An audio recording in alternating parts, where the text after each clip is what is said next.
තෙරුවන් සරණයි සියලු දෙනාටම විභජ්‍යවාද ශාසන සමීක්ෂා ධර්ම මණ්ඩපයේ සමගයි ඔබ රැඳී සිටින්නේ.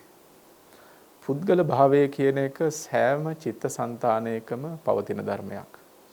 බුදුරජාණන් වහන්සේ විවිධ ධර්ම න්‍යායන් ඔස්සේ මේ පුද්ගල භාවය ඛණ්ඩනය කළා. එහි යථාර්ථය පැහැදිලි කළා. සත්ව සංයුතිය පිළිබඳව විවිධ ධර්ම න්‍යායන් ඔස්සේ පැහැදිලි කරමින් අනාත්ම ලක්ෂණය බුදුරජාණන් වහන්සේ ලොවට හෙළිපෙහෙළි කළා. අද අපි කතා කරන්නේත් ඒ සත්ව පුද්ගල භාවයේ දුරු වීම සඳහා බුදුරජාණන් වහන්සේ විවරණය කළ හරි අපූර්ව ධර්ම න්‍යායක් පිළිබඳව. නාම රූප ධර්ම පිළිබඳවයි. විශේෂයෙන්ම අපි සාකච්ඡා කරන්නේ සංගීති සූත්‍රය ආශ්‍රයෙන්. සංගීති සූත්‍රෙහි එන නාම රූප ධර්ම විභාගය පිළිබඳවයි අද අපි සාකච්ඡා කරන්නේ. ඉතින් අද සුපුරුදු පරිදි සාකච්ඡා මණ්ඩපය සඳහා වැඩම කොට සිටිනවා ලබනෝරුව කන්ද ආරණ්‍ය සේනාසනාධිපති රාජකීය පඬිත ශාස්ත්‍රපති කොත්මලේ කුමාර කස්සප පඬිත හාමුදුරන් වහන්සේ. අපි තාමත් ගෞරවයෙන් පඬිත හාමුදුරන් වහන්සේව සාකච්ඡා මණ්ඩපයට පිළිඅර ගන්නවා. තෙරුවන් සරණයි කස්සප හාමුදුරන්. සංගීති සූත්‍රයේ මුලින්ම සඳහන් උනේ සබ්බේ සත්තා ආහාරට්ඨිතිකා කියලා. අපි පසුගියේ වැඩසටහන් කිහිපයේදීම ඒ පිළිබඳව සාකච්ඡා කළා. කස්සප හාමුදුරනේ අද විශේෂයෙන් අපි සාකච්ඡා කරන්න බලාපොරොත්තු වෙන්නේ නාම රූප ධර්ම පිළිබඳව. නමුත් ඔබ වහන්සේ මේ සාකච්ඡාවට කලින් මතක් කළා අර පෙර වැඩසටහන් වලදී සාකච්ඡා කළ ආහාර පිළිබඳවත් යම් සඳහනක් කරලම මේ මාතෘකාවට පිවිසෙනවා නම් හොඳයි කියලා. අපි එතනින් පටන් අරගමු. තෙරුවන් සරණයි සියලු දෙනාටම. ස්වාමීන් වහන්සේ ඇත්තටම අපි ආහාර පරයයන් බොහෝ ධර්ම කොටහසක් සාකච්ඡා කළා. සබ්බේ සත්තා ආහාරට්ඨිතිකා යන යෙදුම බුද්ධ භාෂිතයේ තමයි ඒ ඔස්සේ අපි වඩාත් පැහැදිලි කරගන්නට යෙදුනේ. සියලු සත්වයෝ ආහාරයෙන් යැපෙත් කියනකොට සතර ආහාරයේ ඔස්සේ අපි පදනම්ම කරුණු බොහෝ සාකච්ඡා කළත් සියලු සත්වයින්ම ප්‍රත්‍යයෙන් එහෙම නැතිනම් ආහාරයත් යම් ප්‍රත්‍යක් ප්‍රත්‍ය හේතු කරගෙන යැපෙනවා කියන එක තමයි සූත්‍රානුගතව අපිට කතා කරන්නට අවශ්‍ය. ඒ ඔස්සේ අපි ආහාර පරයයන් සතර ආහාරයේ පැවැත්ම පිළිබඳව කරුණු පැහැදිලි කළා. මොකද ආහාරය කියනකොට අපිට වඩාත්ම සමීප දේ තමයි සතර ආහාරය. සතර ආහාරය ඔස්සේ අපි ඒ නිසා මේ පිළිබඳව සාකච්ඡා කළත් සියලු සත්වයෝ ආහාරයෙන් යැපෙත් යන්නේ විවරණයට ලක් කරනකොට අසඤ්ඤ සත්වයෝ ධානයේ ආහාර කොට පවතිනවා. සතර අපාගත සත්වයන් අරගෙන බැලුවොත් ඒ අය තම තමන්ගේ කර්මය ආහාර කොට පවතිනවා ආදී ලෙස අපි දක්වනවා. එතනදී අදහස් කරන්නේ මේ ප්‍රත්‍යයෙන් යැපෙත් කියන දෙයමයි. ඒ නිසාම ඒ සූත්‍රයේ තුල වෙනම ಉದ್ದೇಶ නොකොට සබ්බේ සත්තා ආහාරට්ඨිතිකා කියන ඒකකයටම ඇතුළත් කොට සබ්බේ සත්තා සංඛාරට්ඨිතිකා කියලා තව විග්‍රහයක් අපිට දකින්නට පුළුවන් වෙනවා. සබ්බේ සත්තා සංඛාරට්ඨිතිකා කියලා කියන්නේ සියලු සත්වයෝ සංස්කාරය නිසා පෙනෙනවාය කියන කාරණාව. මේ දෙකම එකම පරයයන් අපිට පැහැදිලි කරගන්නට තියෙන ප්‍රත්‍ය ධර්මයන් නිසා හේතු නිසා සකස් වෙන දේ කියලානේ අපි කතා කරන්නේ. ඒ හේතුඵල ධමක පැවැත්ම තුළ තමයි අපි තුන් භූමිය අනුගිය සියලුම ධර්මයන් පිළිබඳව කතා කරන්නේ. සබ්බේ සත්තා ආහාරට්ඨිතිකා කිව්වා සබ්බේ සත්තා සංඛාරට්ඨිතිකා කියලා කිව්වත් එක්කෝම දහම් පරයයම තමයි අපි මේ ඔස්සේ සාකච්ඡාවට භාජනය කරන්නේ. එහෙම නැතිනම් අර සතර ආහාරය සහ සියලු සත්වයෝ ආහාරයෙන් යැපෙත් යන්න අතර සම්බන්ධයක් නැහැ නේද කියලා කෙනෙකුට හිතෙන්නට පුළුවන්. ඒ කාරණාව නිසා තමයි අවසාන ලෙස අපි මේ කාරණා ටික සම්පින්ඩණය කරලා සතර ආහාරයේ වැඩි දුරටත් විග්‍රහ කරලා මෙතනදී ප්‍රත්‍යයෙන් යැපෙත් කියන කාරණාව ඉස්මතු කොට දැක්ුවේ. කස්සපාන්දුන අද විශේෂයෙන් අපි සාකච්ඡා කිරීමට බලාපොරොත්තු වෙන්නේ නාම රූප ධර්ම පිළිබඳව. සංගීත සූත්‍රයේදී මේ කරුණු දෙකේ කරුණු දේශනා කරනකොට නාම රූප පිළිබඳව සරියුත් තෙරුන් වහන්සේ දේශනා කරන්නේ. අපි නාම රූප පිළිබඳව විශේෂ විග්‍රහයකට යන්නට කලින් කොහොමද අපි නාම රූප කියන මේ දේ හඳුනාගන්නේ? විශේෂයෙන් ආධුනික බෞද්ධ පින්වතුන් ඉන්න පුළුවන් මේ ගැඹුරු ධර්මයන් අධ්‍යයනය සඳහා ආධුනිකව පැමිණියා ඉන්න පුළුවන්. ඒ අයගේ යහපත සඳහා කොහොමද නාම රූප කියන දේ හඳුනාගන්නේ මුලින්ම කියලා අපි පැහැදිලි කිරීමක් කරන්නට ඕනේ. නාම රූප ධර්මය බුදුදහම තුළ විග්‍රහ වෙන ඉතාමත් සුවිශේෂ ධර්ම විභාගයක්. නාමය සහ රූපය අර්ථ දක්වන ක්‍රම අපිට දකින්නට පුළුවන්කම තියෙනවා. නාම රූප විග්‍රහය විවිධ පරයයන් ඔස්සේ අපිට සාකච්ඡාවට භාජනය කරන්නට පුළුවන්. තුන් භූමිය අනුව ගියපු යම්ම ධර්මයක් තියෙනවා නම් ඒ සියලුම ධර්මය අපි කිව්වොත් මේ නිවන හැර අනිකුත් සියලුම ධර්මතා කියලා කිව්වොත් ඒ ඔක්කොම නාම රූප කියන මේ ඔස්සේ සංග්‍රහ කරන්නට පුළුවන්කම තියෙනවා. නාමය සහ රූපය කියන එක හඳුනා ගැනීම පැත්තෙන් අපි කතා කළොත් නාමය කියලා කියනවා අරූපී ධර්ම කොටාශයකට. අටකතා විග්‍රහය තුර නාමනාර්ථයෙන් නාමයයි කියන යෙදුම තමයි විග්‍රහ කරන්නේ. ඒ කියන්නේ ආරම්මණය පැත්තට නැමී පවතින නිසා ඒ ධර්මය නාමය යනුවෙන් විග්‍රහ කොට දක්වනවා. කියන්නේ නැමෙන බව නිසා නැමෙන ලක්ෂණය නිසා හැම වෙලාවකදීම අරමුණ පැත්තට ඇසෙන් ගන්න රූපාරම්මණය නම් රූපාරම්මණය පැත්තට මනස නැමී පවතිනවා. හිතේ තියෙන ලක්ෂණය. ඒ නිසා ඒ ධර්මය වේදනා සංඥා සංස්කාර කියන ධර්මය ඒ නැමීම් ලක්ෂණය නිසා නාමනාර්ථයක් කියලා කියනවා. ඒ නිසායි නාමය කියන්නේ කියලා. ඒ වගේම රූපය කියන එක විග්‍රහ කරනවා රුප්පතිති කෝ රූපං කියලා. මේ රුප්පණය වන නිසා. ඒ කියන්නේ අපි සරල ලෙස ගත්තොත් කැඩී බිඳී යන ස්වභාවය නිසා සීතෝෂ්ණාදීන් විපරීත බවට පත් වෙන නිසා රූපයයි කියලා කියනවා. එතකොට මේ නාමන ලක්ෂණය සහ රුප්පණ ලක්ෂණය හේතු කරගෙන තමයි නාම රූප කියන මේ ව්‍යවහාරය අපිට දකින්නට පුළුවන්කම තියෙන්නේ. නාමයේහි ස්වභාවය තමයි අරූපී ස්වභාවය. නාමයේහි ස්වභාවය අරූපී ස්වභාවයේ රූපවත් බවක් නැතිකමෙන් රූපවත් බවකින් පෙනී නොසිට අරූපවත් බවකින් පෙනී සිටමින් ආරම්මණයන් ග්‍රහණය කර ගැනීම නාම ධර්මයේ ස්වභාවය. නාමය කියලා කතා කරනකොට ඇතැම් තැනක නාම රූප කියන විග්‍රහය යටතේ විඥානයේද ඇතුළත් නාම රූපේ කතා කරනවා. එතනදී වේදනා සංඥා සංඛාර විඥාන කියන ස්කන්ධ හතරම නාම ධර්මතා ලෙසයි සංග්‍රහ කරන්නේ. ඒ වගේම තවත් තැනකදී නාම රූප විග්‍රහය කරනකොට වේදනා සංඥා සංඛාර කියන ධර්මතා තුන විතරක් ස්කන්ධ තුන විතරක් අරගෙන නාමයේ ලෙස සංග්‍රහ කරනවා.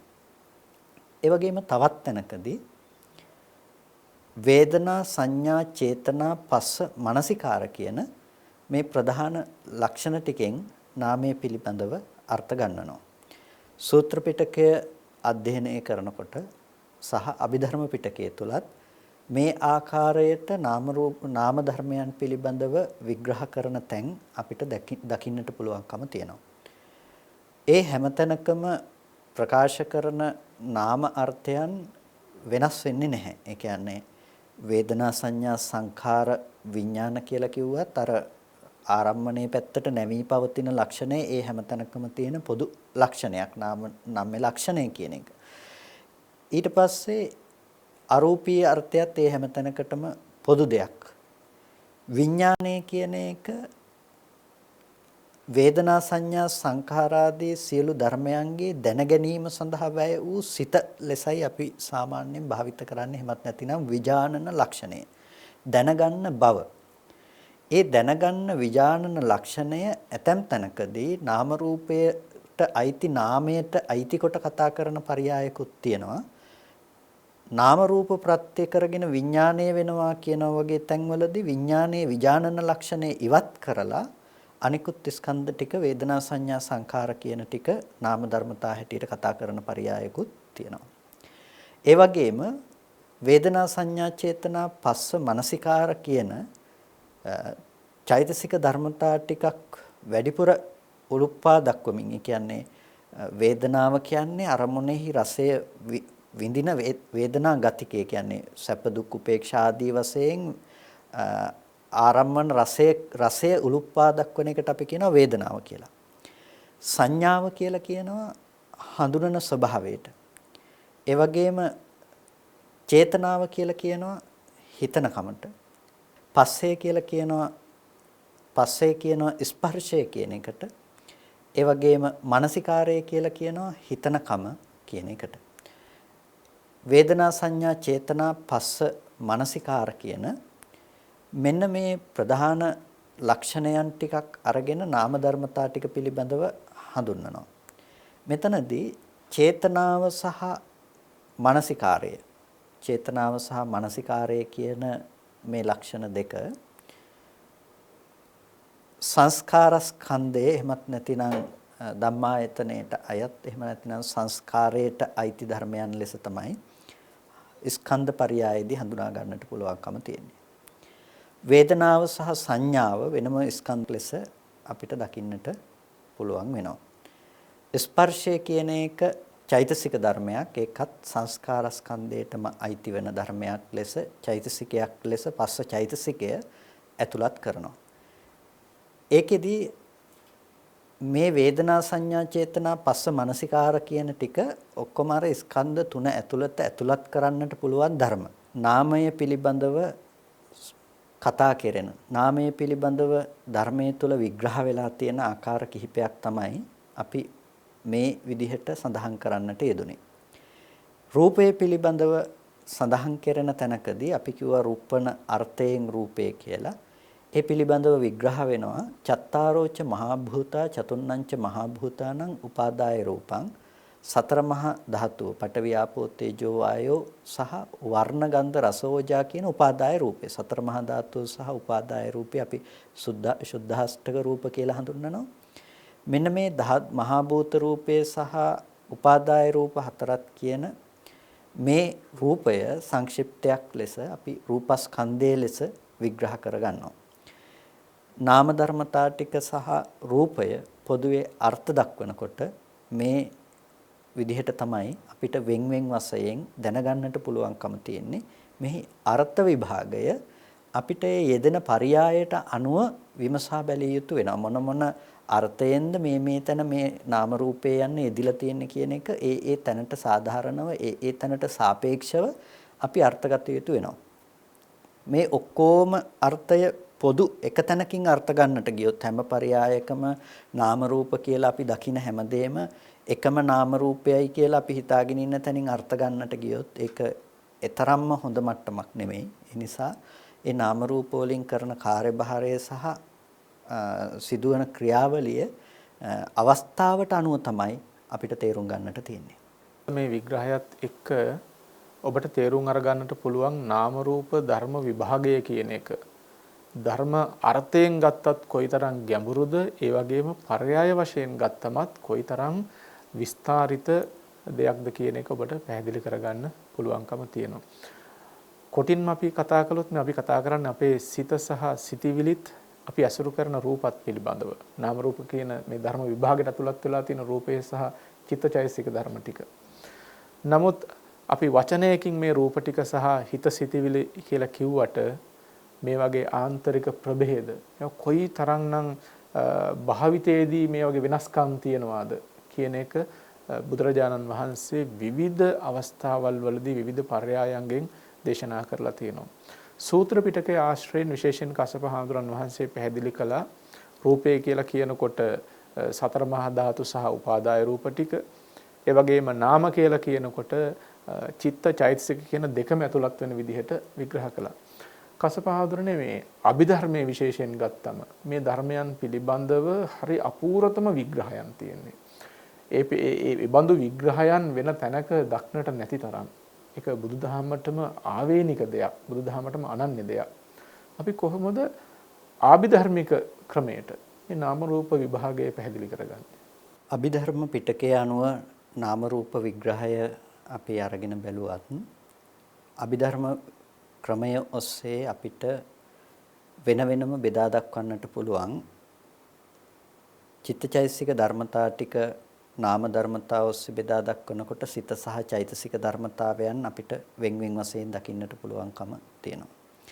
රූපේ දිහා අරගෙන බලනකොට රූපය එක ප්‍රභේද ඔස්සේ කතා බහට ලක් කරන ආකාරය දකින්නට පුළුවන්. විශේෂයෙන්ම ධම්මසංගණි ප්‍රකරණය වගේ ප්‍රකරණය අභිධර්මයේ මූල ප්‍රකරණය අපි අරගෙන බැලුවත් රූපේ පිළිබඳව මම හිතන්නේ අපි විභජ්‍යවාද වැඩසටහන් ඔස්සේ සාකච්ඡා කරලා තියෙනවා. රූපේ පිළිබඳව ඉතාමත් ගැඹුරින් කතා කරලා තියෙනවා.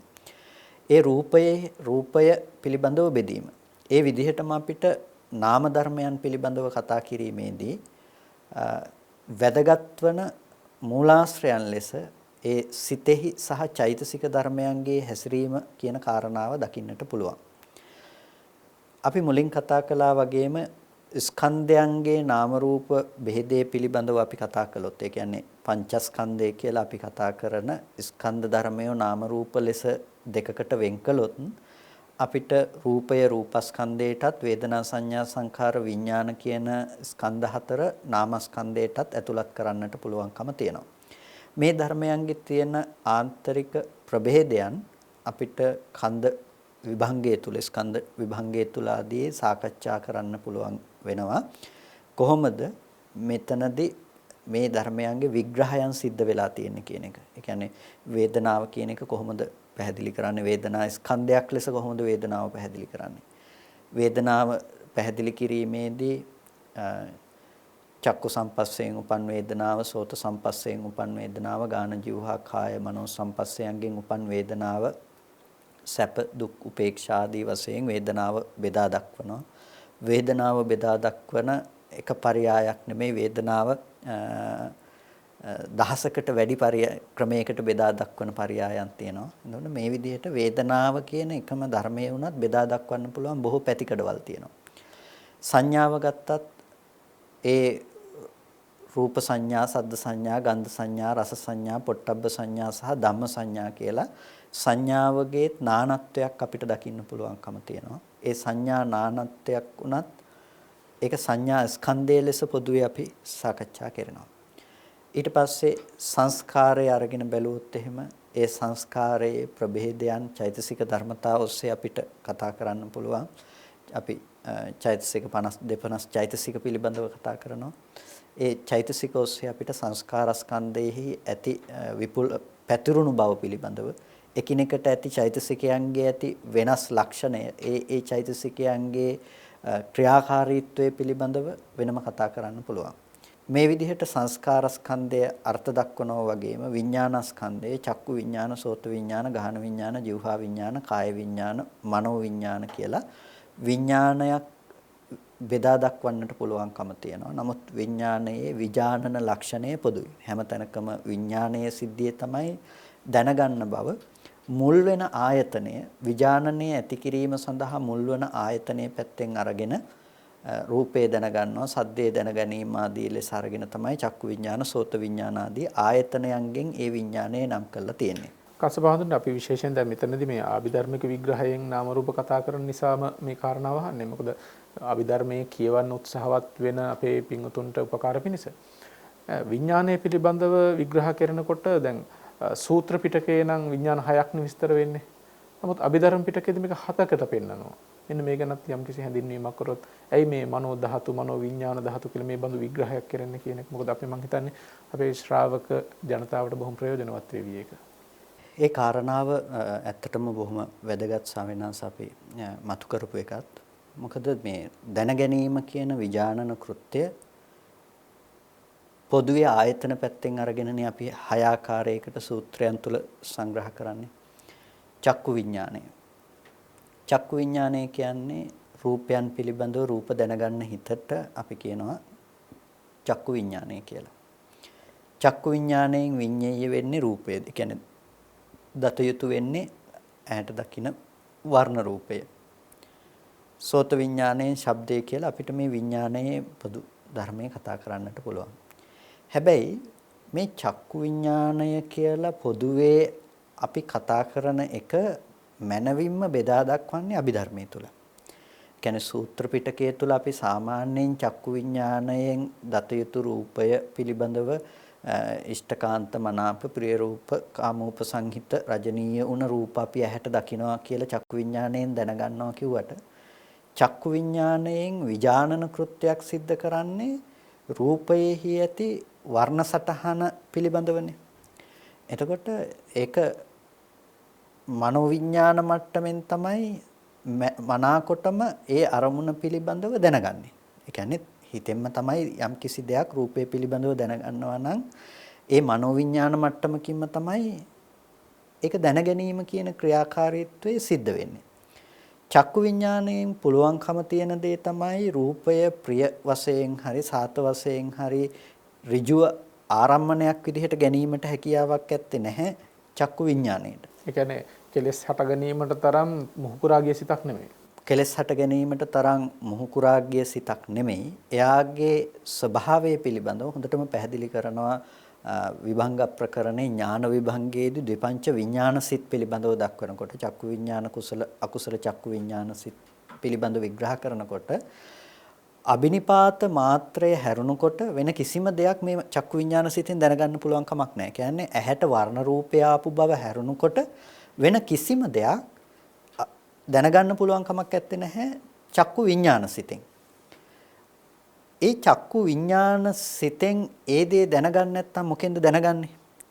ඊට පස්සේ මේ චක්කු විඥාන සිතෙන් ගත්ත අරමුණ මේ සිතෙන් ගත්ත ඔසවා තබපු අරමුණම ඇති කරගෙන තමයි මනෝ ධාතු සිත උපදින්නේ. මනෝ ධාතුවේ ස්වභාවය තමයි මේ චක්කු විඥාන සිතෙන් ගත්ත මේ ආරම්මණය නැවත මනෝ විඥාණයට අරමුණු කරන්නට පුළුවන් විදිහට ඔසවා තබන එක. ඒ නිසා මනෝ ධාතු සිතෙනොත් කිසිවක්ම දැනගන්නට පුළුවන් කමක් නැත්තේ නැහැ. මනෝ ධාතු සිතෙන් කලේ වෙන මොකක්වත් නෙමෙයි චක්කු විඥාණයෙන් දැනගත්ත ඒ වර්ණ සටහන එහෙම නැතිනම් රූපාරම්මණය ආපාතාගමයට ආපු ඇස් හමුවට පැමිණි වර්ණ සටහන පිළිබඳව දැනගන්න එක තමයි චක්කු විඥානය උනේ. චක්කු විඥාණයෙන් දැනගත්ත එක ඔසවා තබන එක තමයි මනෝ ධාතු සිතෙහි කෘත්‍ය බවට පත් උනේ. අන්න ඒ මනෝ ධාතු සිතෙන් දැනගත්ත සිත තමයි මනෝ විඥාන ධාතු සිත මගින් දැනගන්නේ. දැන් මනෝ ධාතු සිතෙන් අරක ඔසවලා තිබ්බට පස්සේ මනෝ විඥාන ධාතු සිතෙන් ඒක හොඳ හෝ නරක හෝ ලෙස එයාට දැනගන්නට පුළුවන්කම තියෙනවා. මෙතනදී තවත් බෙදීමක් අපිට ඕනනම් කතා කරන්න පුළුවන්කම තියෙනවා. මනෝ විඥාන ධාතු සිතත් කර්ම මනෝ විඥාන ධාතු සිත සහ විපාක මනෝ විඥාන ධාතු සිත කියලා කොටස් දෙකකට බෙදෙනවා. එකක් විපාක මනෝ විඥාන ධාතුවක් අර මනෝ ධාතු සිතෙන් ඔසවලා දීපු ලක්ෂණේම අරමුණු කරගෙන ඒක දැන ගැනීම වශයෙන් උපදිනකොට කර්ම මනෝ විඥාන ධාතුව ඒක කෙලෙස් ආශ්‍රවයන්ගෙන් ඇසුරු කරමින්ම උපදින ස්වභාවයක් තියෙනවා. එතකොට මේකත් කොටස් දෙකකට මේ විදිහට බෙදලා කතා කරන්න පුළුවන්. අභිධර්ම න්‍යාය ඔස්සේ කතා කරනකොට අපිට මේ විදිහේ ભેදයක් දකින්නට පුළුවන්කම තියෙනවා. මෙන්න මේකෙදි බොහොම වැදගත් කියලා කිව්වේ ස්වාමීන් වහන්සේ මේ කාරණාව මේ සූත්‍රය සහ අභිධර්මය අතර තුලනාත්මක අධ්‍යයනයක් හෝ එහෙම නැතිනම් මේකේ ඇතුළත් ප්‍රභේදයන් පිළිබඳව නොදන්නා ඇතම් කෙනෙක් අද දවසේදී අභිධර්ම පිටකයේ ප්‍රතික්ෂේප කරන්නට පවා උත්සාහවත් වෙනවා ඔන්න ඔය කාරණාව මුල් කරගෙන. ඒ කියන්නේ චක්කු විඥාණයෙන් රූපේ දැනගන්නවා කියන මට්ටමට ගිහිල්ලා මේක ප්‍රතික්ෂේප කරන්නට පවා උත්සාහවත් වෙනවා. හේතුව ඒ අය දන්නේ නැහැ චක්කු විඥාණය කියලා සූත්‍රයේ තුල අර ප්‍රිය රූප සාත රූප විඤ්ඤයයි කියන එකෙන් දැනගන්න පුළුවන් කියන එක. ඒ කියන්නේ දැනගත යුතු මට්ටමයි කියන එකෙන් දැනගන්නවා කියලා කිව්වේ නැහැ කියලා. ඒ කියන්නේ දැන් චක්කු විඥාණයෙන් විඤ්ඤය වූ රූපය කියලා කියනවා. චක්කු විඥාණයෙන් විඤ්ඤය වූ ප්‍රිය රූප සාත රූප කියලා කියනකොට ඒකෙන් අදහස් කරන්නේ නැහැ කිසිම විදිහකින් චක්කු විඥාණයෙන් ප්‍රිය සාත රූප ආරම්මන රසයේ විඳිමින්ම රූපය දැනගන්නවා කියන එක. විඤ්ඤයයි කියන එකෙන් අදහස් කරන්නේ දත යුතුයි කියන එක. එතකොට පොදුවේ මේ මනෝවිඤ්ඤාණය හටගත්තත් මේක චක්කු විඤ්ඤාණ වීතිය තුල තියෙන දෙයක් නිසා මේ චක්කු විඤ්ඤාණ වීතිය කියන නමින්ම තමයි කතා කරන්නේ. රූපය දැනගන්නවා කියන තැන කතා කරන්නේ චක්කුව මුල් කරගෙන චක්කු විඤ්ඤාණ වීතිය ඔස්සේ. ඒ දෙකේ වෙනසක් තියෙන්න එපා. ඒ කියන්නේ මනෝවිඤ්ඤාණය සහ චක්කු විඤ්ඤාණය අතර වෙනසක් තියෙන්නට ඕනේ. මම රුවන්වැලි සෑය ළඟට ගිහිල්ලා රුවන්වැලි සෑය දිහා බලාගෙන වන්දනා කිරීමත් මම මෙතනට ඇවිල්ලා රුවන්වැලි සෑය සිහිපත් කරගෙන වන්දනා කිරීමත් අතර වෙනසක් තියෙනවා. අතනට ගියාම වර්ණ සටහන ඇස් හමුවට පැමිණිලා ඒ පැමිණුණු වර්ණ සටහන අරබයා මම රුවන්වැලි සෑය කියලා දැනගත්ත රුවන්වැලි සෑය පිළිබඳව මම කුසල් සිද්ධ කරනවා. එතකොට එතන චක්කුව මුල් කරගෙන චක්කායතනයේ මුල් කරගෙන දැනගැනීම ඇති වෙලා ඒ දැනගැනීම මුල් කරගෙන තමයි මට රුවන්වැලි සෑයත් එක්ක පින් කරන්නට පුළුවන්කම තිබුණේ රුවන්වැලි සෑය. හැබැයි ඒකෙන් අදහස් වෙන්නේ ඒ රුවන්වැලි සෑය දකින චක්කු විඥානසිත කුසල්සිතයි කියන එක. ඒකෙන් චක්කු විඥානසිත කුසල්සිතක් කියන එක ඒකෙන් අදහස් වෙන්නේ නැහැ. ඒක කුසල්සිතක් බවට පත් උනේ මම ඒ දැකපු රූපය අර විපාක මනෝවිඥාණය කියලා කියප එකෙන් රුවන්වැලි සෑය කියලා දැනගත්ත රුවන්වැලි සෑයේ බාහිර තියෙන බවට සලකමින් ඒ රුවන්වැලි සෑයට වන්දනා කිරීම හෝ අලෝභ දේශ මොහ සිතුවිලි වලින් ඒ අරමුණ ඇසුරු කිරීම කියන එක. ඒක මනෝවිඥාන මට්ටමක්. හැබැයි මේ සියලු මනෝ ධාතුත් මනෝවිඥාන ධාතුත් කියන මේ සියලුම චිත්ත සන්තතිය ඇස මුල් කොට පැවතුණු ඇස මුල් කොට ආරම්භ වුණ දෙයක් නිසා මේ ඔක්කොම චක්කුද්්වාරිකව කතා කරන දෙයක් තමයි තියෙන්නේ. එතකොට චක්කු විඥාණයෙන් විඤ්ඤේය වුණ රූපයක් තමයි රුවන්වැලි සෑය කියන්නේ. හැබැයි ඇත්තටම අපි රුවන්වැලි සෑය කියලා දැනගත්තේ මනෝවිඥාණය. විඥානන කෘත්‍ය මනෝවිඥාණයනේ චක්කු විඥාණය කිව්වත් ඒකත් එක පැත්තකින් මනෝවිඥාණය කියලා නම් කරන්නට පුළුවන්. හැබැයි රුවන්වැලි සෑය කියලා අපි දැනගත්තේ මනෝවිඥාණය. ඒක චක්කු විඥාණය නෙමෙයි. ඒක මනෝවිඥාන මට්ටමක්. අපිට දැන් මෙතනට ඇවිල්ලා අපි පසෙකින් ඉඳලා කොහේ හරි වෙනත් ගෙදරකට ගිහිල්ලා හරි අපි රුවන්වැලි සෑය ගැන කතා කරනකොට ඒක මනෝපටිච්ච ධම්මේච uppajjati මනෝවිඥානං කියන පැත්තෙන් ඒක ඇති වෙන්නේ. මනසත් ධම්මාරම්මනත් නිසා හටගන්න මනෝවිඥානයක් ඒක. එතකොට මේ මනසත් ධම්මාරම්මනත් නිසා හටගන්න මනෝවිඥානය කියන තැනදී ඒක මනෝ කේන්ද්‍රිය නැතිනම් මන ආයතනයේ මුල් කරගෙන තමයි ඒ දැන ගැනීම කතා කරන්නේ. චක්කායතනයේ මුල් කරගෙන එතනදී කතා කරන්නේ නැහැ. ඒ හින්දා දැන් සූත්‍ර පිටකයේ තුල කතා කරනවා චක්කු විඥාණයෙන් දත යුතු ප්‍රිය රූප සාත රූප ආදිය තියෙනවා කියලා ඉෂ්ඨකාන්ත මනාප ප්‍රිය රූපයන් තියෙනවා කිව්වහම එතනදී අදහස් කරන්නේ මේ චක්කු විඥාණයෙන් ප්‍රිය සාත රූපයන් දැනගන්නවා කියන එක නෙමෙයි. එතන වැරදි දෘෂ්ටියකට පත්වන්නට එපා. ඒ වගේම මනෝවිඥාණයෙන් දැනගන්නේ ධර්මයන් පිළිබඳව. හිතෙන් උපද්දපු ධම්මාරම්මන පිළිබඳව මනෝවිඥාණයෙන් දැනගන්නේ. එතනදි කියන්නේ නැහැ මනෝවිඥාණයෙන් දැනගන්නේ රූපයි කියලාවත්. මනෝවිඥාණයෙන් දැනගන්නේ ධම්මාරම්මන කියලායි ධම්මයන් පිළිබඳව කියලායි කතා කරන්නේ. ඒකට මෙන්න මේ විදිහට සූත්‍ර පිටකයේ තුල සාමාන්‍යයෙන් කතා කරන මේ අර්ථ ප්‍රභේදය අභිධර්මය කියන දෙයට බහාලලා බලනකොට තවදුරටත් බෙදා දක්වමින් අර්ථ ප්‍රකාශනයක් සිද්ධ කරන අභිධර්ම පිටකයේ තුල. එතකොට මොකද අභිධර්ම පිටකයේ අර සාමාන්‍යයෙන් සත්පුද්ගල සංයුත්තේ ඉක්මවා ගිහිල්ලා ධර්මතාවයන්ට මුල් කොට ධර්මතාවයන්ට මුල් තැන දීලානේ සාකච්ඡා කරන්නේ. අර චක්කු විඥානය දතයුතු රූපයයි කියන තැනදී රූපේහි ඇලෙනවා කියලා තියෙන සූත්‍ර ඛණ්ඩයක් අභිධර්මයට බහාලන්නට ගියාම ඒක අපිට බහාලන්නට වෙනවා මේ කතා කරන්නේ මොන පරයයක්ද කියන එක. එතකොට ඒ චක්කු විඥාණයෙන් විඤ්ඤේය උන රූපයි කියලා කතා කරනකොට අපිට හම්බ වෙනවා රූපේ ඇත්තම ඇත්ත චක්කු විඥාණයෙන් දත යුතුයි. ඒක හරි. එතකොට රූපය දැනගත්තේ චක්කු විඥාණයෙන්. රූපේ දැනගත්තේ චක්කු විඥාණයෙන් කියන එකෙන් අදහස් කළේ නැහැ ප්‍රියසාත රූපේ දැනගන්නේ චක්කු විඥාණයෙන් කියලා. ඒක රූපය දැනගත්ත හිත. රූපය කියන්නේ මොකද්ද? සතර මහා ධාතුවත් වර්ණ සටහනත් කියන දේ. එතකොට වර්ණ රූපයේ සතර මහා ධාතුව නිසා පවත්නා වර්ණ රූපය දැනගන්න එක විතරයි චක්කු විඥාණය කියන ඒ අවස්ථාවට කරන්න පුළුවන්කම ලැබුණේ. එතන තිබුණු ඒ ධර්මයන්ගේ ස්වභාවය තමයි මනෝ ධාතු සිතෙන් ඔසවා තැබුවේ. මනෝ ධාතු සිතෙන් ඔසවා තබපු දේ තමයි මනෝ විඥාන ධාතුවෙන් දැනගන්නට පුළුවන්කම තිබුණේ. මනෝ විඥාන ධාතුවෙන් දැනගත්ත දේ පිළිබඳව තමයි කර්ම කෙලෙස් විදිහට රැස් කරගත්තේ. එතකොට අපිට දුක්ඛ නිරෝධයක් කරන්නට පුළුවන්කම තියෙන්නේ මේ චක්කු විඥාණය ඇතුලේ කෙලෙස් නොයදෙන නිසාමයි. ඇහත් රූපයත් චක්කු විඥාණයත් යෙදෙන තැනම රූපය දැනගන්න සංකිලේශී මට්ටමක සිතක් පැනෙවුවොත් එහෙම කවදාවත් මේක නැති කරන්න බෑනේ. ඇහැට පේන්නෙම ප්‍රියමනාප රූප. එතකොට රූපේ පේනකොටම ප්‍රියමනාප අප්‍රියමනාප දේවල් අනුව වෙන්න ඕනේ කෙලෙස් ධර්මතා ටික ඇති වෙලා ඉවරයි චක්කු විඥාණයෙන් ඒක විඤ්ඤාය වෙනවා නම්. නිසා චක්කු විඥාණයෙන් ඒක විඤ්ඤාය වෙනවා කිව්වට එතන තියෙන පරයාය තේරුම් ගන්නට නම් අර අභිධර්මයේ පිළිබඳව දැනුම අභිධර්ම පිටකයේ තුල මේ කාරණාව බෙදා දක්වා තියෙන විදිහ තේරුම්ගෙන ඉඳීම හරිම වැදගත් වෙන දෙයක්.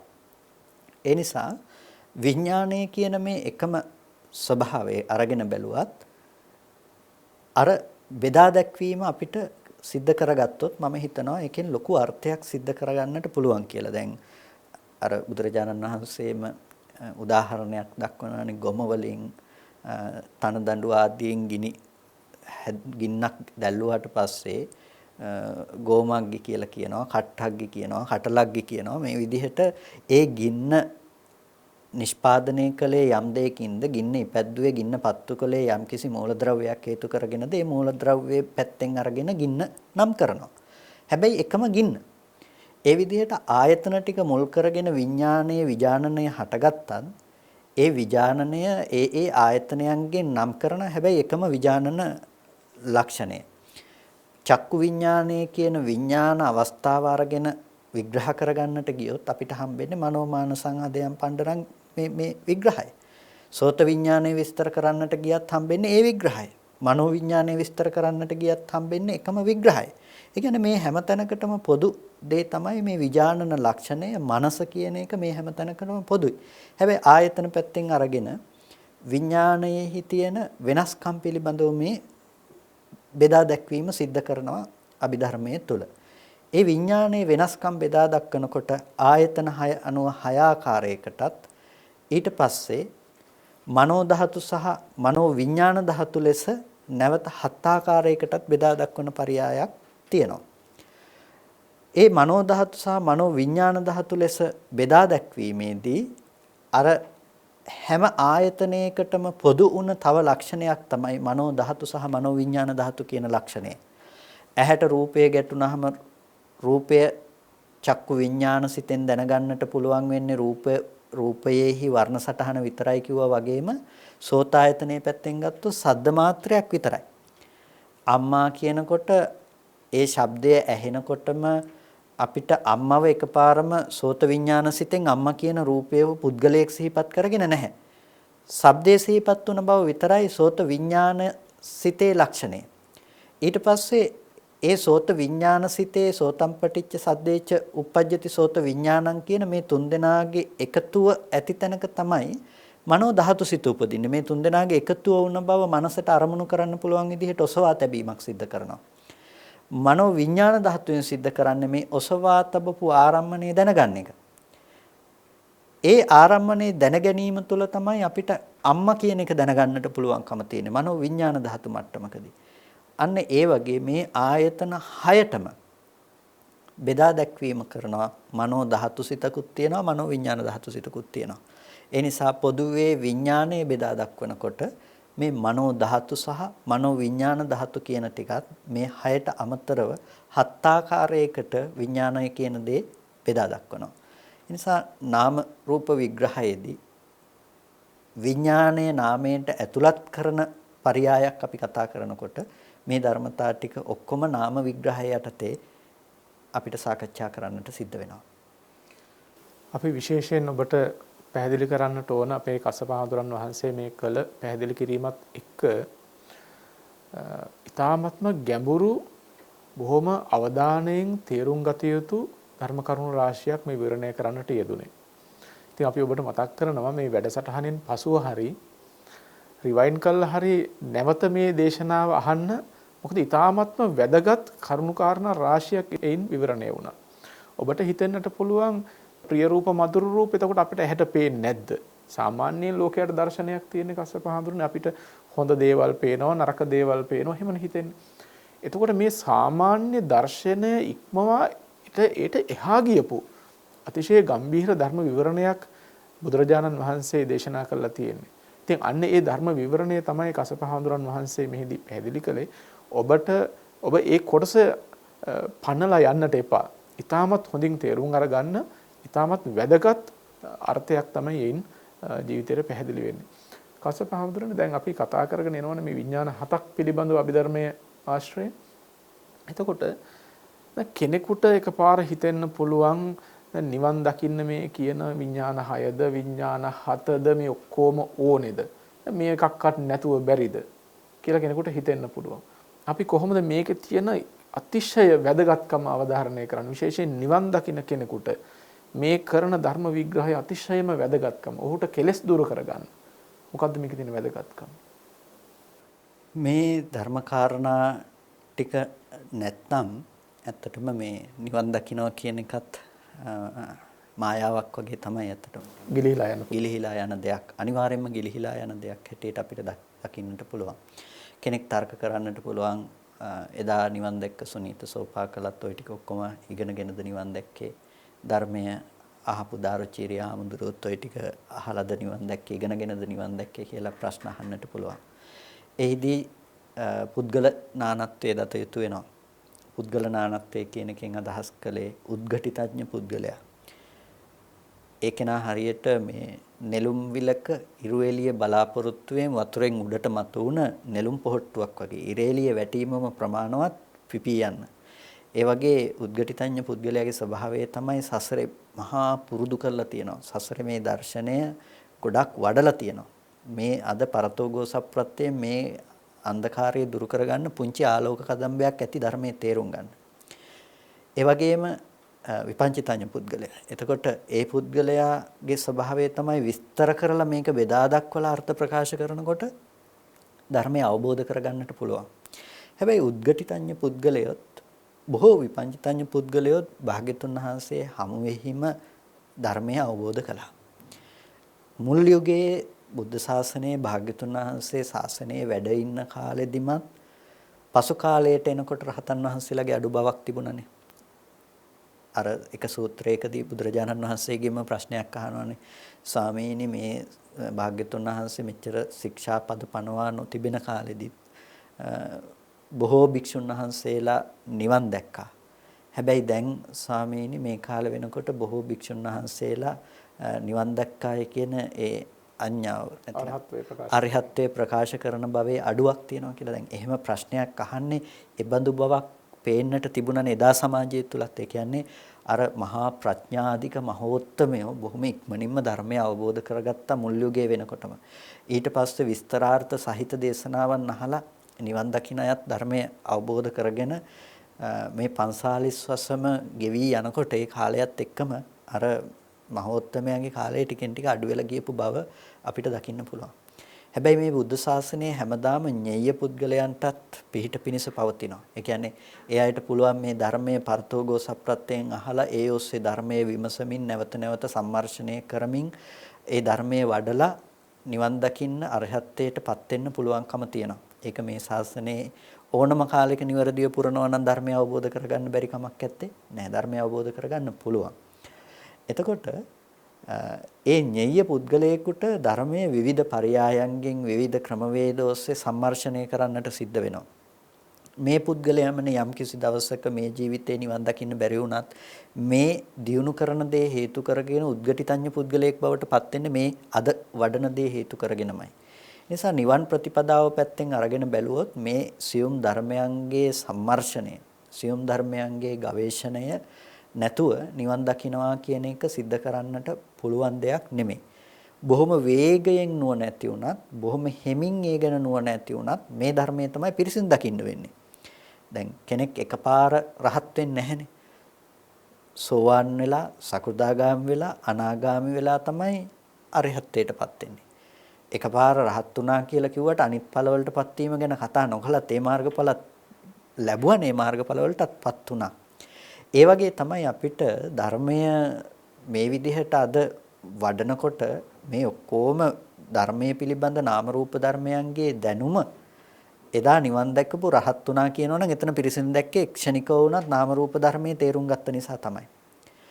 අද අපිට විපංචිතඥ පුද්ගලයන්ගේ මට්ටමත් ඉක්මවා ගියපු මට්ටමක ඉන්න කෙනෙකු නම් ඒ විදිහට නම් අපිට ටිකක් ඤෙය්‍ය පුද්ගලයෙකුගේ මට්ටමින් අපිට කතා කරන්නට වෙන්නේ. කියන්නේ විස්තරාර්ථ සහිත බුද්ධ දේශනාව දිහා බලලත් අපිට ධර්මය තේරුම් ගන්න බෑ නම් අපිට එහෙනම් ටිකක් නුවණින් සම්මර්ෂණය කරන්න වෙනවා. නුවණ දියුණු කරන්න වෙනවා. එහෙනම් අපිට නුවණ දියුණු කරන්න වෙන්නේ මොන ධර්ම කාරණාවලද?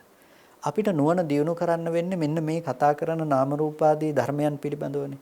ඒ නිසා අභිධර්ම පිටකයේ පිළිබඳ නාම රූප පරිච්ඡේදය කියන නමිනුත් විශේෂයෙන්ම හඳුන්වන්නේ මේ නාම රූප ධර්මය වෙන්කොට දක්වන්න අභිධර්මය ඊටමත් සුවිශේෂ කාර්යභාරයක් සිද්ධ කරන නිසා සූත්‍රයත් ඒ විදිහටම තමයි. ඒ හැම තැනකම විවිධ පරයයන්ගෙන් බෙදා දක්වමින් මේ නාම රූප ධර්මයන් ගැඹුරු අවබෝධය කරා අරගෙන යනවා. ඒ ගැඹුරු අවබෝධය නැතුව අපි නිවන් දකින්නට අවශ්‍ය දර්ශනය පවත්වන්නේ කොහෙද?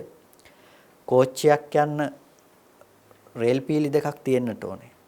ඒ වගේ මේ විදර්ශනාව සිද්ධ කරනවා කියලා අපි නුවණින් දකිනවා කියන දේ සිද්ධ කරන්නේ කුමන වීතියකද අපි නාම රූපාදී ධර්මයේ පිළිබඳව දන්නේ නැත්නම් හිතන්න අපිට තේරුමක් නැත්නම් නාමය කියන්නේ මොකද්ද කුමන ලක්ෂණයන් නිසාද නාමය කියන්නේ කියලා අපි තමන්ගේ හිත සහ සිතුවිලි කියන ස්වභාවයවත් හඳුනන්නේ නැත්නම් රූපේ කියන තැන තියෙන යථාර්ථය හටගෙන නිරුද්ධ වෙන බව තමන්ට නුවණක් පවත්වන්න නොහැකි නම් එයා නිවන් දකින්නවා කියලා ඇසුරු කරන්නේ කොමක්ද?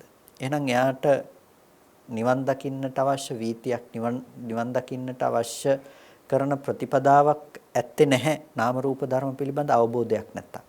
ඒ කියන්නේ ප්‍රතිපදාවට ඍජුවම සම්බන්ධ වෙන දෙයක් තමයි මේ කතා කරන ධර්ම කොටාශය. ඒ නිසා තමයි මේක ගැඹුරුයි ස්වභාවයෙන්ම ධර්මය බොහොම ගැඹුරු නුවණකට සියුම් නුවණකට බැස ගන්න පුළුවන් මට්ටමකට යන දෙයක්.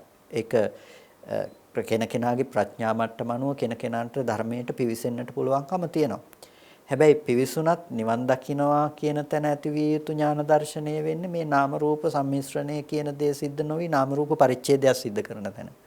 ඒ කියන්නේ දැන් අපි ලෝකයේ අර සාමිනාංශ සිහිපත් කළා වගේම දැන් අපිට දැනෙන අපි හිතන අපි දැනගන්න මට්ටම තමයි අපිට ප්‍රිය රූප සාත රූප ලෝකේ තියෙනවා කියලා. අපි හිතන අපි කැමති අපි බලාපොරොත්තු වෙන රූප කොහෙද තියෙන්නේ කියලා බැලුවොත් අපිට ලෝකේ අපි වටේට අපේ දරුවෝ ගෙවල් දොරවල් යාන වාහන මේ ඇහැට පේන්නේ අපි ප්‍රිය දරුවමනේ. අපේ මානසික මට්ටම තියෙන්නේ එතන. අපි කැමති වෙන්නේ අපි ආදරය කරන්නේ ඒ එළියේ බාහිරේ ඉන්න ප්‍රිය දරුවා කියන බවටමයි. හැබැයි අපි දන්නේ නැහැ රූපයේ තියෙන ඇත්ත ස්වභාවය ওই ප්‍රිය දරුවා කියන බව නෙමෙයි කියන්නට. සංකල්පමය වශයෙන් රාගය ඇති කරගත්තේ වෙන තැනකයි කියන්නට අපිට තේරුමක් නැහැ. තේරුම නැති නිසානේ අපි බාහිර රූපෙම දරුවා කියන තැන ආදරෙන් ඇසුරු කරන්නේ. දැන් ඔය මට්ටමේ ජීවත් වෙන කෙනෙකුට ඔය මට්ටම ඉක්මවා යන්නට එපැයි ධර්මය අවබෝධ වෙනවා නම් ධර්ම අවබෝධ වීම තුළ ඒ අවබෝධ ඥානය තුළ එයාට පේන්නට ඕනේ මේ ආදරණීය දරුවා කියන හැඟීම ඇත්තටම මුලාව තුළ හටගත්ත දෙයක් විදිහට එයාට පෙනුනොත් විතරයි එයා ඒකේ නොයැලෙන්නේ. එයාට ඒකට ප්‍රතිෂ්ඨාවක් ලැබෙනවා නම් පිහිටා සිටීමක් ලැබෙනවා නම් ඒ පිහිටා සිටීම ලැබෙන එයාට කෙලෙස්යන්ගේ දුරු කිරීමක් කතා කරන්න බෑ. ආදරණීය දරුවා කියන දරුවා අපිට හම්බෙනවා නම් රූපයෙන් අපිට කවදාවත් නිවන් දකින්න බෑනේ. ඇයි දරුවා ලෝකේ ඉන්නකොට ආදරණීය දරුවා ලෝකේ ඉන්නකොට පේන්නේම ආදරණීය දරුවා කියන තැන නම් අපේ අදහස තියෙන්නේ. ඒ ආදරණීය හැඟීම නිසා එන දුක ඒ රූපේ නැති වෙනකොට අපිට එනවම තමයි දුකෙන් මිදීමක් ගැන කතා කරන්න පුළුවන් කමක් නැහැ. නමුත් රූපය ඇතුලේ දරුවා කියන දේ නොතිබි දරුවා කියන දේ අපේ කෙලස් ටික නිසා සංකල්පමය වශයෙන් අපි උපද්දගෙන විඳින දෙයක් නම් අන්න එතකොට තමයි අපිට පුළුවන්කම තියෙන්නේ දරුවා කියලා ඇති කරගත්ත සංකල්පමය වශයෙන් ඇති කරගත්ත දේ ඉවත් කරලා දාලා නිවන් දකින්න පුළුවන් වෙන්නේ. ඒක නිකම්ම ඉවත් වෙන්නේ නැහැ. ඉවත් කරනවා කියලා භාජනයක් අරගෙන අයින් කරනවා වගේ ඒක අයින් කරන්න පුළුවන් කමක් නැත්තේ නැහැ. අවබෝධයක් තියෙන්නට ඕනේ පවතින යථාර්ථය ගැන. පවතින යථාර්ථය කියලා කිව්වේ නාම රූප ධර්මයන් පිළිබඳව. නාම රූප ධර්මයන් හේතුප්‍රත්‍යයන් නිසා හට ගැනීමත් හටගෙන නිරුද්ධ වීමත් පිළිබඳ නුවණක් තිබුණොත් තමයි තමන්ගේ මේ විඥාණයට පිහිටා සිටින්නට තැනක් නැති වෙන්නේ.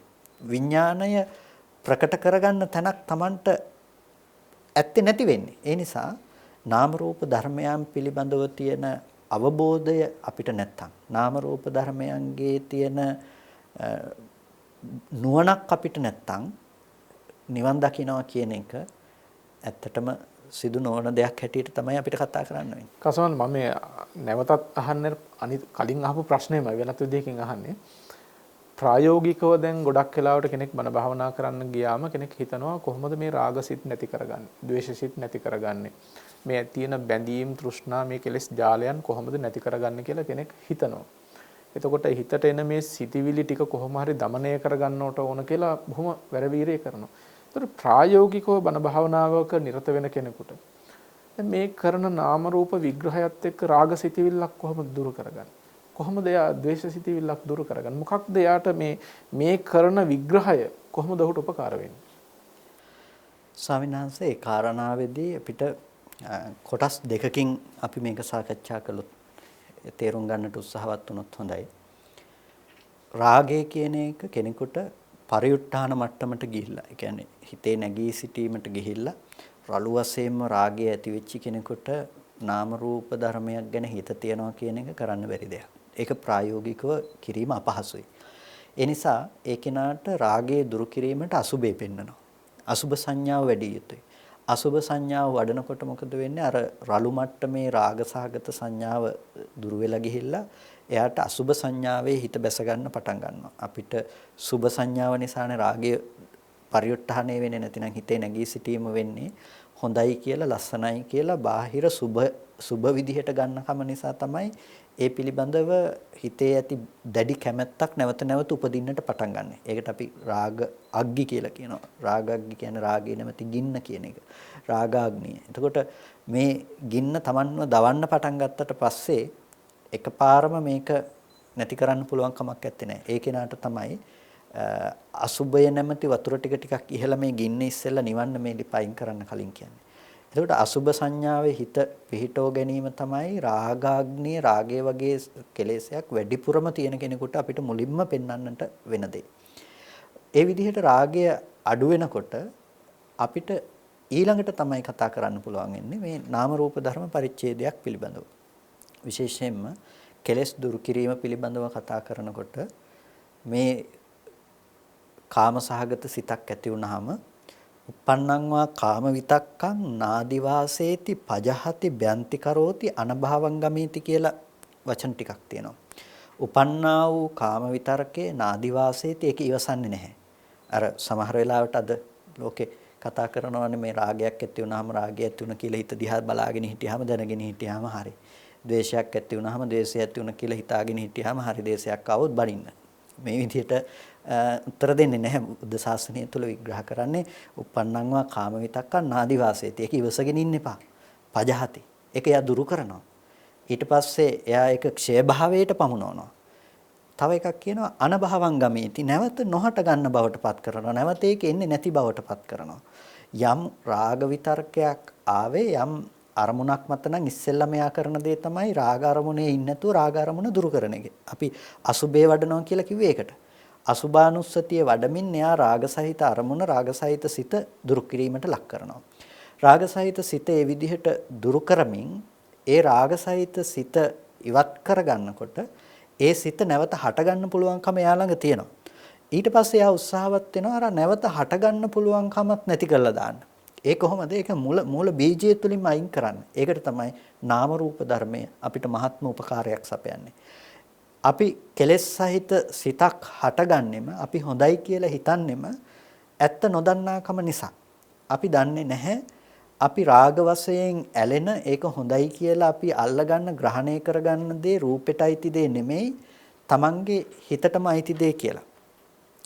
ඒක අපිට තේරුම් ගන්නට නම් අපි අද කෙනෙකුට හෝ දෙයකට හෝ ආදරෙයි කියලා කියනකොට කැමතියි කියලා කියනකොට ඒ ආදරණීයකම රූපෙට අයිති දෙයක් නම් ඒ දෙයට හැම කාලෙම එහෙම තියෙන්න එපේ.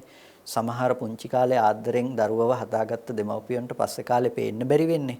දරුකම වෙනස් වෙලාවත් වෙන මොකක්වත් වෙනස් වෙලා නෙමෙයිනේ. එතකොට තමන් ආදරෙන් ඇසුරු කරපු කෙනෙක්ව පස්සේ කාලෙදී තමන්ට බොහොම අප්‍රියමනාප කෙනෙක් බවට පත් වෙන්නේ. ඒකට ඒ ආදරය කරනකම කැමති වෙනකම රූපේ ඉඳලා ආපු නිසා නෙමෙයිනේ. එහෙනම් ඒක තියෙනවා අපිට සංකල්පමය වශයෙන් තමයි අපි මේ ඇලීම කියන දේ ඇති කරගත්තේ. තව විදිහකින් කියනවා නම් අපි මේ දරුවට හරි ආදරෙයි නැතිනම් තව කෙනෙකුට හරි ආදරෙයි කියලා අපි ඇත්තටම ආදරය කරේ ඒක හොඳයි කියලා පෙන්වන සංකල්පමය වශයෙන් ගොඩනගපු තමන්ගේ හිත පැත්තටම තමන් ආදරය කළා මිසක බාහිර රූපේ හෝ වර්ණ සටහන හෝ කියන දෙයට නෙමෙයි අපි ආදරය කළේ. හැබැයි අපි දැක්කොත් රූපයේ ඇත්තම පැවැත්ම වර්ණ සටහන් මාත්‍රයක් විතරයි කියලා. සතර මහා ධාතුව නිසා පවතින උපාදාය රූපයක් විතරයි කියලා නුවණ අපිට හැම මොහොතකම පවත්වන්න පුළුවන් වුණොත් එයා රාගේ දුරු කළා නෙමෙයි. රාගේ උපදින්න අවශ්‍ය තැන නැති කළා දැන්. අනභවංගමිතය නැවත නොහට ගන්න බවට පත් කළා රාගේ. ඒ රාගය එයා පැවැත්වුවේ අපි ආදරය කළ යුතු කෙනා එළියේ ඉන්නවනම්. එළියේ ඉන්නකොට මෙහි රාගය විතරක් මම නැති කරගෙන හිටියොත් එහෙම ඕන වෙලාවක හොඳයි කියලා හිතුනොත් රාගය ඇති වෙන්න පුළුවන්. හැබැයි දැන් කෙනෙක් කැමති වෙන්න අවශ්‍ය කෙනෙක් හෝ දෙයක් ලෝකේ හම්බ වෙන්නේ නැත්තම් මට රූපය හටගෙන ඉතුරු නැතුව නැති වෙලා ගිහිල්ලා නම් නැවත ආපහු හටගන්නේ කලින් තිබුණ දේ නෙවෙයි කියන තැනක නුවණක් තියෙනවා නම් එතකොට ඔන්න රූපේහි ඇත්ත දැක්කත් එයාට ඒක ඇත්ත කරගෙන අර රැවටෙන මෝඩකම නැති වෙලා ගිහිල්ලා. ඒක නොහට ගන්න බවට පත් වෙලා රාගසහිත සිත. නාම ධර්මතා ටිකේ ඇත්ත දැක්කත් එයාට පේනවා තමා තුළ උපද්දගත්ත නාම ධර්මතා ටිකක පැවැත්ම. එතකොට මේ නාම ධර්මතා ටිකේ පැවැත්ම එයාට පේනකොට ඒ විඳිනකම හඳුනනකම හිතනකම සහ දැනගන්නකම රූපෙට අයිති නෑ. තමන්ගේම හිතේ උපද්දගත්ත විතර්ක ටිකක් හැටියට දකිනකොට තමන් ආදරය කරන්නේ තමන්ගේම හිතේ පවතින සංකල්පමය දෙයකට කියලා පේනකොට එයා ඒ ගැන හිත වෙනම ඇලෙන්න යන්නේ නැහැ. එයාගේ අර ඇලීමට පදනම නැති කරලා. දැන් අපි අඬන්නේ දරුවෝ මැරුණට කියලා හිතාගෙනනේ. අපේ විතර්කය වෙනස් වුණා කියලා හිත අපි අඬන්නේ නැහැනේ. හැබැයි දරුවා කියන එක අපිට හම්බුන සංකල්පමය වශයෙන් උපද්දපු දෙය කියලා. අනේ මගේ හිතේ මේක ඉපදුණා කියලා අපි ඒ අනුව දුක් වෙන්න යන්නේ නැහැ. හැබැයි සංකල්පය සහ වස්තුව නැතිනම් දෘෂ්ටිය සහ වස්තුව එකම තැනකින් හම්බුනොත් අපිට දුක කියන දේ අපේ ජීවිතයට ගලාගෙන එනවා. ඒක නතර කරන්න පුළුවන් කමක් නැත්තේ නැහැ. ඒ හින්දා ප්‍රායෝගිකව හිත වඩන්නට ගියත් රාගය හෝ ද්වේෂය හෝ යම් කිසි කෙනෙකුට සිතේ ඇති කරගත්ත කෙලෙස් සහගත ස්වභාවය දුරු කිරීම පිණිස මඟ වඩන්නට ගියත් එයාට රාගය නැති කරන්න අසුබේ වඩලා පුළුවන් ඒ උපන් විතර්කය දුරු කරන්න පුළුවන්. හැබැයි මේ ශාසනයේ පවතින උපන් විතර්ක දුරු කරන තැනට විතරක් නෙමෙයි. ඒ උපන් විතර්කයන්ට නැවත නොහට ගන්න බවට පත් කිරීම තමයි මේ ශාසනයේ කතා කරන ප්‍රධානම ඉලක්කය. ඒක තව පැත්තකින් අපි කියන අනුත්පාද නිරෝධය කියලා. නැවත නොහට ගන්න බවට පත් වෙන එක. නැවත හට නොගන්න මට්ටමේ නිරෝධයකටපත් කිරීමක් කියලා. නිසා ක්ලේශය නැතිනම් සමුදය කියන එක නැවත නොහට ගැනීමටපත් කරන බවක් අපි කරන්නේ. ඒ කිරීමට අපිට අවශ්‍යයි යම් ධර්ම කොටාසයක් පිළිබඳ දැනගන්න. ඒකට අපි කියනවා දුක්ඛේ ඥානං කියලා. දුක්ඛාරය සත්‍ය පිළිබඳව දැනගන්නා නුවණ. දුක්ඛේ ඥානං කියලා අපි කියන්නේ. ඉති රූපං ඉති රූපස්ස සමුදය ඉති රූපස්ස සත්ංගම මේ රූපේ හට ගැනීම මේ රූපේ නිරෝධය මේ වේදනාවේ හට ගැනීම මේ වේදනාවේ නිරෝධය සංඥා සංකාර විඥානයේ හට ගැනීම නිරෝධයයි කියලා අපිට මේක දැනගන්න බවනේ අපි දුක්ඛේ ඥානය කියලා කතා කරන්නේ. ඒ කියන්නේ නාම රූප පිළිබඳව දැනගන්න අවබෝධයම තුළම තමයි අර විදිහට කෙලෙස් ධර්ම අපේ හිත ගන්න ආශ්‍රව ධර්මතා නැති කරන්නට තියෙන එකම පදනම බවට පත් වෙන්නේ. එහෙනම් මේ ධර්ම කොටාශය අවශ්‍යමනේ අපිට නිවන් දකින්න ස්වාමීන් වහන්සේ. කියන්නේ ප්‍රතිපදාවක් පුරන්නට නම් මේ ධර්ම කොටාශය අනිවාර්යෙන් අපිට අවශ්‍ය වෙනවමයි. නිවන් දකින්න කියලා බණ භාවනා කරන්න ගියාම අපිට නිරන්තරයෙන් උපාසක උපාසිකාවන් කියනවා හිත හදාගෙන යනකොට දැන් නම් කෙලෙස් ධර්මයන් අඩු වෙලා වගේ තේරෙනවා, රාග ద్వේෂයන් අඩු වෙලා වගේ තේරෙනවායි කියන එක ඔවුන් පවසනවා. ඔබ විශේෂයෙන්ම ගැඹුරින් තේරුම් ගත යුතු කාරණාවක් තමයි මේ රාග ద్వේෂ කියන ඒවා යටපත් කිරීම සහ නැති කිරීම කියන එක දෙකක්. යම් යම් ධර්ම මනසිකාරයන් නිසා ඔබගේ යම් ප්‍රමාණයක භාවිතයන් නිසා රාගය හෝ ద్వේෂය යටපත් කරගන්න පුළුවන්. හැබැයි එය මතු නූපදින විදිහට නැති කරනවායි කියන එක ලෙහෙසි පහසු දෙයක් නෙමෙයි. අන්න ඒ සඳහා තමයි විශිෂ්ට ධර්මාවබෝධයක් අවශ්‍ය වන්නේ. අන්නේ ධර්මාවබෝධය පිළිබඳවයි අපේ කොත්මලේ කුමාර කස්සප පඬිතුහාමුදුරන් වහන්සේ මේ විවිධ පැතිකඩ ඔස්සේ ඔබට පැහැදිලි කරන්නට යෙදුනේ. ඉතින් මේ සම්බන්ධයෙන් අපිට විශාල ප්‍රමාණයක් සාකච්ඡා කරන්නට තියෙනවා. නිවන් මාර්ගය කියන එක ඔබ හිතන තරම් සරල ෂෝට් කට් එකකින් යන්න පුළුවන් දෙයක් කියලා හිතන්න එපා. මෙය බොහොම ගම්භීර ධර්මයක්. බොහොම නුවණින් අවබෝධ කරගත යුතු ධර්මයක්. ඒකට හොඳ ප්‍රතිපදාවක් තියෙනවා. බුදුරජාණන් වහන්සේ සියල්ල මනවින් දේශනා කරලා තියෙනවා. අපිට තියෙන්නේ ඒ බුදුරජාණන් වහන්සේ දේශනා කරලා තියෙන ධර්මය නිවැරදිව තේරුම් අරගෙන අපි නිවැරදිව ප්‍රතිපත්තියට එළඹීම. එහෙම වුණොත් ඒ නිර්වාණ ශාන්තිය බොහෝ දුර වෙන එකක් නැහැ. අදට නියමිත කාල වේලාව අවසන්ව තිබෙන නිසා සාකච්ඡා මණ්ඩපය මෙතකින් නිමා කරනවා. ධර්ම සාකච්ඡාව සඳහා වැඩම කොට වදාලා ලබනෝරුව කන්දාරණ්‍ය සේනාසනාධිපති රාජකීය පඬිතුක ශාස්ත්‍රපති කොත්මලේ කුමාර කස්සප පඬිතුහාමුදුරන් වහන්සේ අපි විශේෂයෙන්ම පුණ්‍යානුමෝදනා කරනවා අපේ හාමුදුරන් වහන්සේට. අපි ඊළඟ සතියේදීත් මෙබඳු ඌම උතුම් ධර්ම සාකච්ඡාවකින් මුණ ගැහෙමු. සියලු දෙනාටම සම්මා සම්බුදු සරණයි.